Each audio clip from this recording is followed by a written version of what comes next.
Hello friend. Sociology with Dhruv Dikshit channel में आज 8वें अंतर्राष्ट्रीय योग दिवस पर आप सभी को शुभकामनाएं। आज 8वां अंतर्राष्ट्रीय योग दिवस है।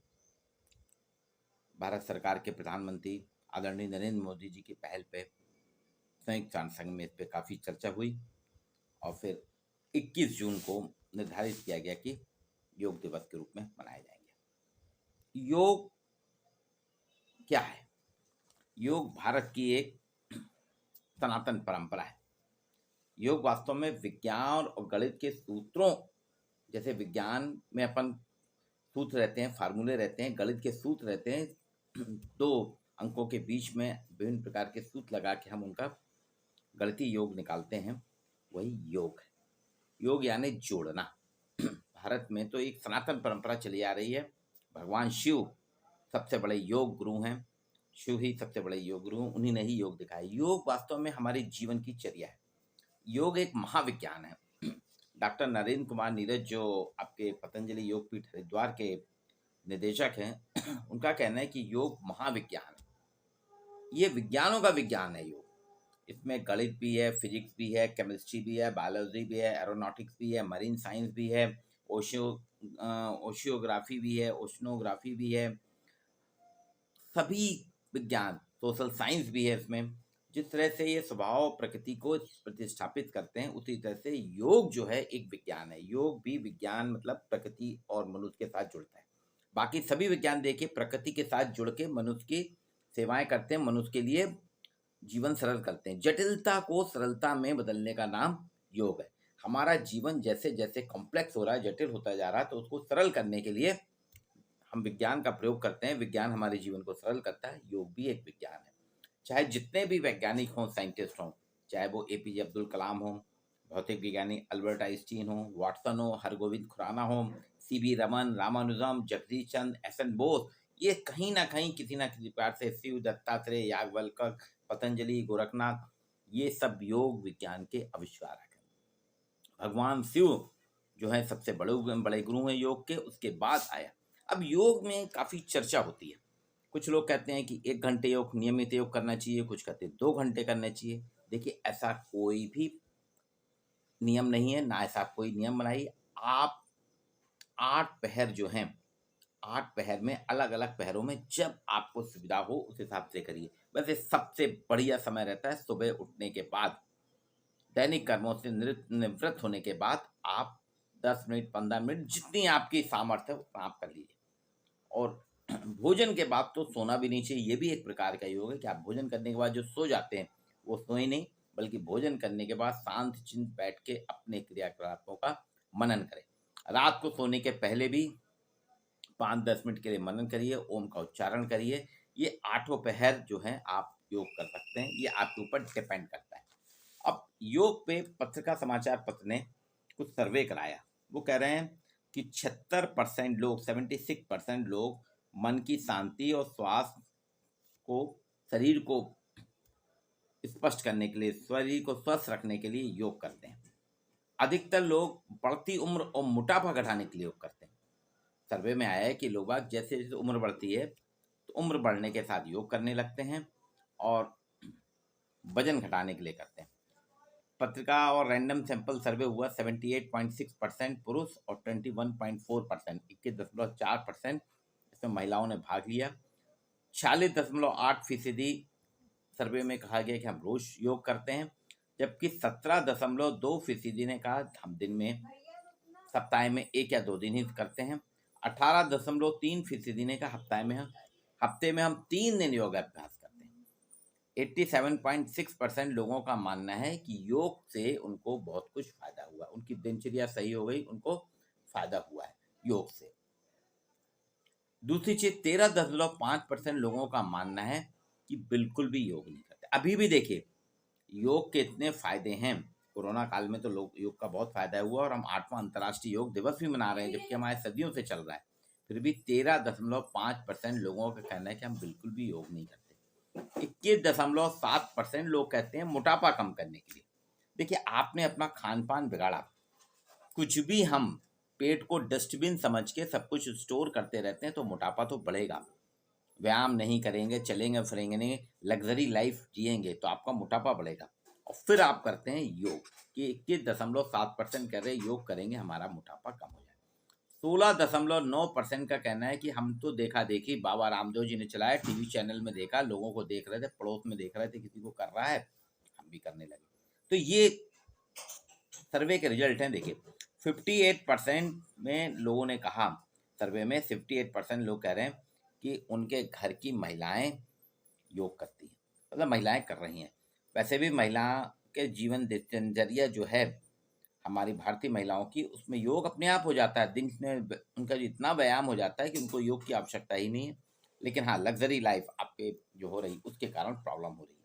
71% लोग कहते हैं बिना किसी ट्रेनिंग के योग करते हैं, और 29% ने कहा कि हमने किसी संस्थान से सीखा और सीखने के बाद करा। तो योग करने वालों में 10 मिनट योग जो करते हैं, लगातार 10 मिनट करने योग करने वालों की संख्या है 31.5%।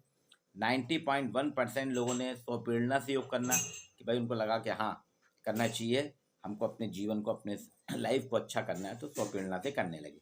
9.9% लोगों ने कहा कुछ बीमारी हुई तो डॉक्टर ने कहा कि आप ऐसा ऐसा कर लीजिए, इस प्रकार के व्यायाम करेंगे, योग करेंगे तो आपको फायदा होगा। तो 9.9% ने डॉक्टर के कहने पे। वास्तव में योग जो है एक दिनचर्या, दो चीजें आप देखिए, व्यायाम और योग, इसको अपन एक मानते हैं। व्यायाम क्या है? शरीर विज्ञान की दृष्टि से आसन और अन्य जो व्यायाम है इनमें काफी अंतर है। मैंने पहले कहा योग एक साइंस है, विज्ञान है। योगासन जो करते हैं उसमें तेजी नहीं होती, उसमें स्पीड नहीं होती, स्पीड को कोई स्थान नहीं योगासन में। जबकि व्यायाम में आपकी स्पीड होती है, आपने देखा होगा। आसन से हम जब योग आसन करते हैं, सांस, हृदय, फेफड़े, रक्तचाप, नाड़ी, गति एक लय में काम करने लगते हैं, एक रूटीन में काम करने लगते हैं, मशीन के हिसाब से काम करते हैं। आसन में 0.8 से 3 कैलोरी शक्ति प्रति मिनट खर्च करती होती है। आपकी एनर्जी जो है, जो 0.8 से 3 कैलोरी शक्ति जो है आपकी प्रति मिनट खर्च होगी आसन से। जबकि दूसरे व्यायाम करते हैं हम, उसमें 3 से 14 कैलोरी तक शक्ति खर्च होती है, जिसका हमारे हृदय और अंगों पर प्रभाव पड़ता है। ये वास्तव में व्यायाम तो आप एक्सरसाइज करना, हाथ पैर ऊपर नीचे करना, ये सब चीजें हैं। योग ध्यान मुद्रा में बैठ के मनन करना, चिंतन करना, ये कहलाता है योग। अब आपको बताता हूँ कि आज हम सभी ऑफिस लाइफ में जी रहे हैं, वर्क फ्रॉम होम हो रहा है, ऑफिस में काम कर रहे हैं। इसके लिए भी आपको देखिए कुछ योग करना पड़ेगा। कुछ लोग कहते हैं ना हमको समय नहीं मिलता व्यायाम करने के लिए, योग करने के लिए। तो इसके लिए भी पत्रिका समाचार पत्र ने बहुत बढ़िया चीज़ बताई है कि अगर आप ऑफिस में बैठे हैं या घर में वर्क फ्रॉम होम कर रहे हैं, तो 8-8 10-10 घंटे की आपकी सर्विस रहती है, आप ही की कुर्सी पे बैठे बैठे करते हैं। 2-3 घंटे के बाद आपको उठना चाहिए, क्योंकि अगर आप लगातार काम करेंगे तो आपकी वर्क एफिशिएंसी प्रभावित होती है, कार्यशैली पे प्रभाव पड़ता है। इसलिए आप उस समय योग ध्यान मुद्रा में कर सकते हैं और व्यायाम भी कर सकते हैं। जैसे स्ट्रेचिंग, आप 1 घंटे के बाद अपनी सीट से उठें, कुछ कदम चलें और शरीर को स्ट्रेच करें। सामने अपनी कुर्सी में एक पैर रख के आप ऐसे खींच सकते हैं, स्ट्रेच करें। जो लोग कंप्यूटर में काम करते हैं, कंप्यूटर में काम करने वालों की आंख और स्क्रीन जो है सतत मिलती जुलती, उनका कांटेक्ट रहता है। ऐसे लोगों को स्क्रीन के और आंख के संबंध को थोड़ी देर के लिए स्टॉप करना होगा।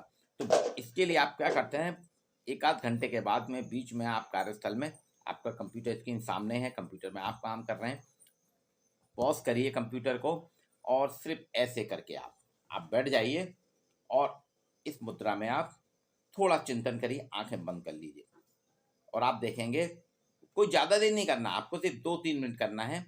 ये आपको पकड़ना है ऐसे उंगली और आपको सिर्फ आंख बंद करके चिंतन मनन करना है, कंप्यूटर पॉज रहेगा। 3-4 मिनट के लिए आप हर 2 घंटे में कर सकते हैं। अब आंखें आपकी, मैंने पहले ही बताया कि कंप्यूटर स्क्रीन से जुड़ी रहती हैं। कंप्यूटर स्क्रीन पे आप देखते हैं आप क्या टाइप कर रहे हैं, क्या कर रहे हैं, क्या मैसेज दे रहे हैं, क्या कर रहे हैं, क्या प्रोग्राम बना रहे हैं। तो आँख पे बहुत स्ट्रेंथ पड़ता है। इसके लिए क्या करिए, आप चश्मा उतारिए, जिनको चश्मा नहीं लगता उनकी ज़रूरत नहीं है, और यहाँ पे आप आँख पे ऐसे रिलैक्स हो सकते हैं। 2-3 घंटे में आँखों को बंद करके लंबी सांस खींचिए आप। तो आप सांस लेंगे, आँख बंद करेंगे, खोलेंगे, तो ऐसे करेंगे तो आपकी आंखों का व्यायाम होता है। इसी तरह से जब आप चेयर में बैठे हैं अपने, तो चेयर में बैठे बैठे आपके पोस्चर जो है पूरा ये प्रभावित होता है। आप कंप्यूटर में कर रहे हैं, झुक रहे हैं, सीधे हो रहे हैं, आपकी बॉडी स्ट्रेच हो रही है। ऐसे में आपको कुछ नहीं करना, आप ऐसे हाथ खींच के पूरे रिलैक्स मूड में रहना है। आप एकदम ऊपर ले जाइए हाथ, आप अपनी चेयर में बैठे बैठे ही ऊपर लेके ऐसे हाथ रिलैक्स मूड में हो सकते हैं, ऐसे सामने करिए, ऊपर करिए, बस ये 3-4 अगर आप करेंगे, ये ऑफिस में योग की मुद्राएं हैं। तो जो यंगस्टर हैं, मैंने पहले भी कहा, अधिकतर हमारे यहाँ लोग जब उम्र बढ़ती है या कोई बीमारी आती है तब योग की ओर भागते हैं, जबकि ये रूटीन है, रूटीन लाइफ है। आपको योग करना है, व्यायाम करना है और निरंतर रूप से आप करते रहिए। व्यायाम में देखिए एक चीज़ है, यहाँ फिर मैं अंतर बताऊँगा। व्यायाम जो करते हैं, जिम जो करते हैं, एक्सरसाइज करते हैं, अगर उनकी एक्सरसाइज रुक जाती है तो उनको प्रॉब्लम होने लगती है। लेकिन योग में अगर आप गैप भी आ जाता है तो योग से आपको कोई प्रॉब्लम नहीं होगी, साइड इफेक्ट नहीं होते। आप रेगुलर करिए। और एक और एक्सरसाइज बताता हूँ। आप सवेरे उठिए, अपने घर के आसपास बहुत बढ़िया वातावरण है, अभी तो बारिश हो गई, अच्छा है, ठंडा है। सवेरे 6 बजे के आसपास, 6 के पहले आप कम से कम 2 किलोमीटर की वॉकिंग जरूर करिए, और रात में भी 2 किलोमीटर की वॉकिंग करिए। अगर आप वॉकिंग करेंगे, क्योंकि साइकिल अब सबकी खत्म हो गई, नहीं तो बहुत बढ़िया एक्सरसाइज होती थी, साइकिल नहीं है। साइकिल से अच्छी एक्सरसाइज कोई नहीं है, साइकिल और स्विमिंग ये हो नहीं पा रही है, इसलिए वॉकिंग करिए। आपका शरीर स्वस्थ रहेगा तो मन स्वस्थ रहेगा, मन स्वस्थ रहेगा तो आपकी तिजोरी भी बैलेंस रहेगी। क्योंकि जितना भी हमारा है दिनचर्या, शरीर स्वस्थ रहने से, मन स्वस्थ रहने से परिवार भी स्वस्थ रहता है, समाज में सामंजस्य भी बना रहता है और आर्थिक लाभ भी हमें होता है। तो आप सभी को 8वें अंतर्राष्ट्रीय योग दिवस की हार्दिक शुभकामनाएं। सिर्फ ये सिंबॉलिक ना हो कि आज हमने कर लिया, इसको अपनी लाइफ का, जीवन का एक चक्र बना ले। क्योंकि 40% जो है, आज भी 30 करोड़ लोग दुनिया भर में योगाभ्यास करते हैं। कोई छोटी मोटी संख्या नहीं, 30 करोड़ लोग हैं दुनिया भर में योगाभ्यास करते हैं। ये हेल्थ मेडिकल प्रोडक्ट ऑर्गेनाइजेशन की रिपोर्ट है। 3.6%, 3.6% नहीं, सॉरी, 3.6 करोड़ नागरिक जो अमेरिकी नागरिक हैं वो डेली योगाभ्यास करते हैं, जिसमें 72% महिलाएं। अब देखिए, महिलाओं की संख्या यहाँ अमेरिका में सबसे ज़्यादा है। हेल्थ ऑफ फिटनेस एफड्यू के अनुसार 40.5% योगाभ्यास दिन में होता है और 42.2% लोग रात में योग करते हैं। ये सारी योगा करना बहुत ज़्यादा कठिन नहीं है, सामान्य तौर पे आप करेंगे, आपकी लाइफ अच्छी होगी, आपके फायदे के लिए है। हमारा स्वास्थ्य अच्छा रहेगा, शरीर स्वस्थ रहेगा तो मन स्वस्थ रहेगा, सारी चीज़ें हमारी अपने आप ऑटोमेटिकली स्वस्थ होती चली जाएंगी। आप सभी को योग दिवस की हार्दिक शुभकामनाएं और इसको अपनी दिनचर्या में शामिल कीजिए। आज के लिए इतना ही। मेरे वीडियो को लाइक कीजिए, चैनल को सब्सक्राइब कीजिए, आपको नई नई जानकारियाँ इसी तरह से मिलती रहें।